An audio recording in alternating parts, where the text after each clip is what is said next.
The Trump years: America, power, and world tension. The world before Trump. So, let's rewind a little. Before Donald Trump entered the White House in 2017, the world was already in a messy place. China was rising. Russia was poking everybody. The Middle East was burning. North Korea was threatening nuclear war every 2 months. ISIS was running around like they owned half of Iraq and Syria. America was powerful, sure, but it felt tired, worn out, stretched thin. Then Trump walked in, loud, confident, unpredictable, and ready to shake everything. Love him or hate him, one thing is true: he didn't follow the normal script. And when the United States doesn't follow the script, the world pays attention. This story is about everything that happened next. Trump arrives with energy. From day one, Trump entered the Oval Office with the energy of someone who wanted things done immediately. No slow talking, no soft diplomacy, just, what's the problem? Fix it. The military environment changed instantly. Generals who spent years following careful plans suddenly heard, "We are not losing. We are not dragging things.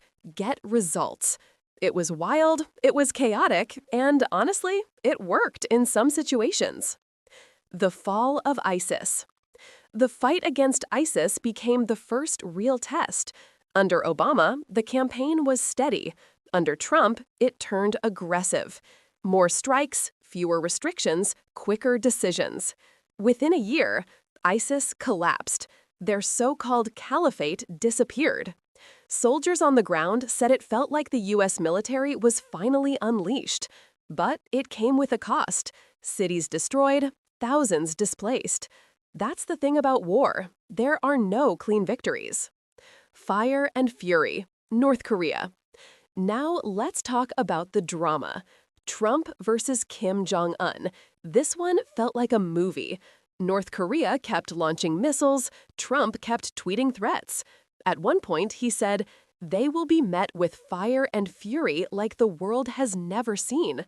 Bro, the whole world was like, is World War III starting tomorrow? But then, in one of the craziest plot twists in modern politics, Trump and Kim Jong-un met in person. Handshakes, smiles, photos. Two nuclear-armed leaders acting like long-lost classmates. Did it solve the problem? Not really, but the world didn't explode, and that alone was a win. The Soleimani strike. January 2020. A U.S. drone hit a convoy near Baghdad airport, and just like that, Iran's most powerful military commander, Qasem Soleimani, was gone. Boom. Gone. This was the moment everyone knew. Trump was not afraid of bold decisions. Iran hit back with missile strikes on American bases. Soldiers hid in bunkers. Explosions rocked the night. Yet again, no full war followed. The Middle East stayed tense, but stable enough. The China problem. China is a big part of this story. While the U.S. had been fighting wars in the Middle East, China was quietly building warships, submarines, missiles, artificial islands, a massive navy, a powerful economy. Trump didn't ignore it. Trade war, tariffs, sanctions, military patrols in the South China Sea. For the first time in a long time, America pushed back directly. China didn't like it, but they also didn't escalate to war. It became a long, quiet, global chess match. Cyber war everywhere. While people were arguing on Twitter, real battles were happening behind monitors. Hackers from Russia, China, North Korea, and Iran constantly probed American systems, hospitals, banks, power grids, government computers. Trump approved secret cyber operations too. This was the new kind of war. No bullets, no bombs, just code and silence. Trump versus his own generals. This part is honestly funny and dramatic. Inside the White House, there were constant arguments between Trump and military leaders about Syria, about Afghanistan, about NATO, about Iran, about everything. Some generals quit, some stayed, some clashed with him openly.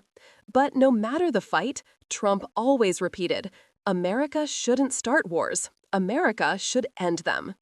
And somehow, he avoided starting a major new war. Ending the Afghan War. After 20 decades of fighting, Trump said, it's time to bring troops home. Negotiations with the Taliban happened, a peace deal was signed. Troops started leaving. It wasn't perfect, and later things got messy, but Trump actually moved toward ending the longest war in U.S. history. 2020, a year of fire. 2020 was crazy. Tension with Iran, rising China, Russian hackers, Middle East conflicts, COVID, protests in the U.S., election drama. It felt like the world was ending in every direction. Yet, no major new war started. That is something historians still talk about. So, what is Trump's military legacy? Here's the honest summary, YouTube style. Trump didn't act like a normal president. He didn't speak like one. He didn't follow the rules. But he did three big things. He made America look unpredictable, and enemies hate that. He strengthened pressure on China, Iran, and NATO. And he avoided starting a brand new American war. Some think he stabilized things, others think he increased danger. History will keep debating it. But one thing is clear. It was one of the most dramatic, loud, and memorable military eras in modern American history. War doesn't always need bullets. Sometimes pressure works. Peace built on fear is still peace. Global power is like fire. If you don't control it, it burns you. Leadership isn't about perfection. It's about decisions. The world is always watching the strongest countries. Hey guys, if you enjoyed this long story and you want more deep, entertaining world history content like this, make sure you hit that subscribe button to Legend Alive because we drop stories that open your mind and keep you thinking. Give this video a like, drop a comment, and share with someone who loves global politics, war history, and big narratives. This is Legend Alive, and trust me, the next story will blow your mind.